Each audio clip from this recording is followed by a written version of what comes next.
দায়িত্ব জিনিসটা বড়ই অদ্ভুত। যে পালন করে সে সব সময় দোষী হয়, আর যে এড়িয়ে চলে সে শুধুমাত্র লম্বা লম্বা জ্ঞান দিয়ে যায়। এজন্যই বলছি, কে কী ভাববে, কে কী বলবে এসব চিন্তা ছেড়ে নিজের যেটা ভালো লাগে শুধুমাত্র সেটাকেই প্রাধান্য দাও। কারণ দিন শেষে সবাই নিজের গন্তব্যে ফিরে যাবে, আর তোমার কাজের মাসুল তোমাকেই দিতে হবে। তাই নিজের সিদ্ধান্তকে প্রায়োরিটি দাও আর সুন্দরভাবে বাঁচো। তোমার পিছনে যারা তোমায় নিয়ে সমালোচনা করে তাদের তোমার পিছনেই রেখো, কারণ তারা তোমার পাশে থাকার যোগ্যতা রাখে না। যাদের কোনো যোগ্যতা থাকে না তারাই অন্যদের নিয়ে বেশি সমালোচনা করে।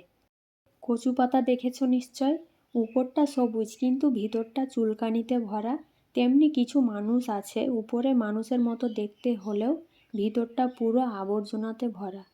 সমাজের কথা না ভেবে নিজের উপর আত্মবিশ্বাস রেখে সামনে এগিয়ে যাও, ইনশাল্লাহ জয় হবে।